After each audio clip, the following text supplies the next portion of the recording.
And so that celestial master made the report to the Jade Emperor, who gave an order at once for Devarajali, father and son, to lead an army of celestial soldiers to assist Pilgrim. The Devaraja accepted the order and came to meet Pilgrim, who said again to the celestial master, "I cannot thank the Jade Emperor enough for sending along the Devaraja. There's one more request which I must trouble you to make known for me. We need the service of 2 Thunder Squires. When the Devarajas fight with that demon, the Thunder Squires stationed at the edge of the clouds can aim their thunderbolts at the crown of his head. Isn't that a good plan for killing the monster?" "Marvelous! Marvelous! Marvelous!" said the celestial master, laughing, and he indeed presented this plan to the Jade Emperor. The Jade Emperor issued another decree to the mansion of Ninefold Heaven, where Deng Hua and Zhang Fan, the 2 Thunder Squires, were ordered to assist the Devaraja in capturing the monster. They therefore went out of the South Heaven Gate with the Devaraja and the great sage Sun. In a moment they arrived at their destination.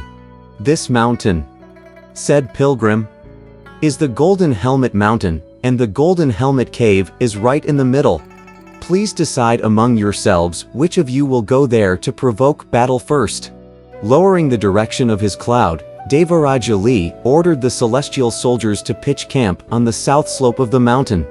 "The great sage," he said, "has always known that my son Na-A once subdued the demons of 96 caves. Most adroit in transformations, he carries with him many weapons for the subjugation of fiends. Let him go into battle first."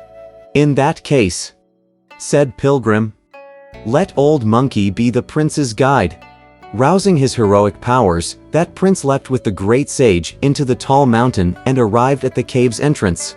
They found the door tightly shut and not a single spirit below the rocky ledge. Walking forward, Pilgrim shouted, "Brazen demon, open the door quickly. Return my master." The little fiends standing guard at the doors inside the cave hurriedly made the report.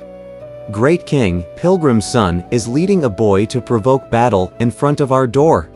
"The iron rod of the monkey," said the Demon King, "was taken by me. Since he can't fight with empty hands, he must have gotten help now.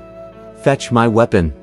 Gripping the lance in his hands, the Demon King walked out the door to have a look. He found a little boy with rare and refined features and who had a sturdy build. Truly, his coy, jade-like face is like a full moon. Ruddy lips and square mouth show silver teeth. Protrusive eyeballs give lightning-like gaze. Bangs crowd his broad forehead like gathered mists. His sash like flying flames dances in the wind. Sunlit, his brocade robe sheds golden blooms. Brilliant straps hold up his heart-guarding disc. Lustrous armor matches his battle boots. Though small of body, his voice rings loud and strong.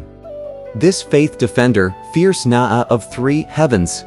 With a laugh the Demon King said, "You are the 3rd child of Devaraja Li, who bears the name Prince Na-A.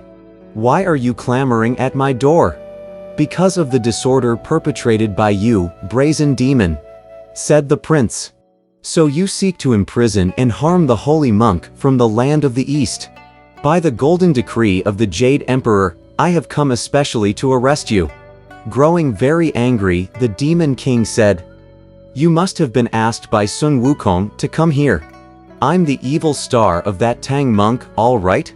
But what sort of martial skill does a small boy like you possess that you dare mouth such arrogant words? Don't run away. Have a taste of my lance." Wielding his fiend-cutting sword, the prince met him head-on. As the two of them joined hands and began their contest, the great sage dashed past the mountain slope and cried out, "Thunder Squires, where are you? Get down there quickly and aim your thunderbolts at the demon. Help the prince to subdue him." Treading on the cloudy luminosity, Deng and Zheng, the 2 squires, were just about to attack when they saw the prince resorting to magic. Shaking his body, he changed himself into someone with 3 heads and 6 arms, holding 6 kinds of weapons to attack the demon. The Demon King also changed himself into someone with 3 heads and 6 arms, using 3 long lances to defend himself. Exercising his fiend-rooting power even further, the prince tossed his 6 weapons in the air. Which 6 weapons are these? You ask. They are a monster-cleaving sword, a monster-slashing scimitar, a monster-binding rope, a monster-taming club, an embroidered ball, and a fiery wheel. Change. He roared, and the weapons changed into hundreds and thousands. Like a thunder shower and a sleet storm, these weapons rained down on the head of the demon. Not the least bit daunted, the Demon King took out with one hand that somber white fillet. He tossed it into the air, crying, "Hit!" With a loud whoosh, the 6 weapons were all sucked away by it. In desperation, Prince Na-A fled for his life with empty hands, while the Demon King turned back in triumph.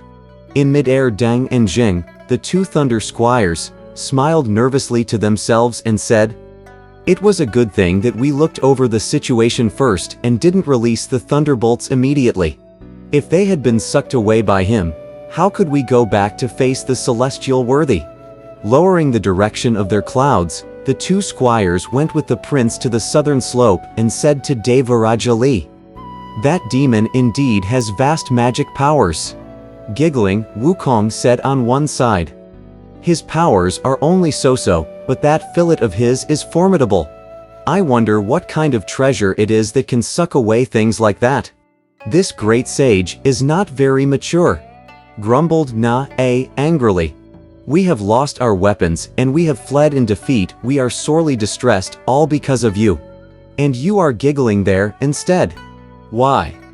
You speak of being distressed," said Pilgrim. "You think Old Monkey in the last analysis is not distressed. But I have neither plan nor alternative at the moment. I can't cry, and that's why I am giggling." The Devaraja asked, "How are we going to bring this to an end?" "You may discuss the matter some more," said Pilgrim. "But one thing is certain, whatever object cannot be sucked away by that fillet will be able to seize that fiend. Only water and fire can resist being sucked away," said the Devaraja. "For as the proverb says, water and fire are ruthless." When he heard this, Pilgrim said, "You may be right. Sit and wait here. Let Old Monkey make another trip to heaven." "What for?" asked Deng and Zhang, the 2 squires. Pilgrim said, "When Old Monkey gets there, he will not memorialize to the Jade Emperor. I will only go to the Red Aura Palace inside the South Heaven Gate and ask Mars, the star of fiery virtue, to come here and start a fire to burn up that fiend. Perhaps the fillet, too, will be reduced to ashes, and then the demon will be arrested. First, we will be able to recover your weapons for you to take back to heaven, and second, we will rescue my master from his ordeal." When the prince heard these words, he was delighted and said, "No need for further delay. Let the great sage go and come back quickly. All of us will wait for you here." Mounting the auspicious luminosity, Pilgrim again went before the South Heaven Gate. Virapaksa and the 4 marshals met him, saying, "Why has the great sage come here again?" Pilgrim said, "Devarajali told the prince to fight, but they only did battle once when his weapons were snatched away by that Demon King. Now I want to go to the Red Aura Palace and request assistance from the Star of Fiery Virtue." Not daring to detain him, the 4 marshals permitted him to enter the gate. When he reached the Red Aura Palace, the deities of the fire department went inside to make the report. "Sun Wukong wishes to see our lord." The 3rd Numa of the south, the Star of Fiery Virtue, at once straightened his clothes and went out of his gates to meet his visitor. Then he said, "Yesterday Kahang Bureau inspected this humble palace, but there's no one here who longs for the world." "I know that," said Pilgrim. "But Devarajali and the prince have lost their first battle and their weapons. I came especially to ask you to give us some help." The star said, "Na-A happens to be the great god presiding over the grand assembly of 3 platforms. When he embarked on his official career, he once subdued the demons of 96 caves. If he with his vast magic powers could not do the job, how could this humble deity hope to assist you?" Pilgrim said, I discussed the matter with Devaraja Lee, and both of us thought that the most effective elements between heaven and earth are water and fire. That fiend has a fillet most capable of sucking away the possessions of others. We have no idea what sort of treasure it is. Since we know, however, that fire can destroy virtually everything, I have come to ask you to go to the region below and start a fire to burn up the demon and save my master from this one ordeal." When he heard this, the star of fiery virtue immediately called up the divine soldiers of his department and went with Pilgrim to the south slope of the Golden Helmet Mountain. After they greeted the Devaraja and the Thunder Squires, the Devaraja said, "Great sage son, you must go again to provoke that fellow to come out. Let me fight with him. When he takes out his fillet, I'll move out of the way and ask fiery virtue to burn him." "Exactly," said Pilgrim, chuckling. "I'll go with you."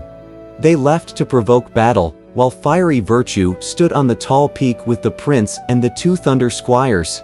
When he reached the entrance of the cave, the great sage shouted, "Open the door. Return my master quickly." The little fiends again hurried inside to report. "Sun Wukong is here once more." The demon led his troops out of the cave to say to Pilgrim, "You brazen ape! What sort of help have you acquired this time?" From this side the pagoda bearer Devaraja stepped forward, crying,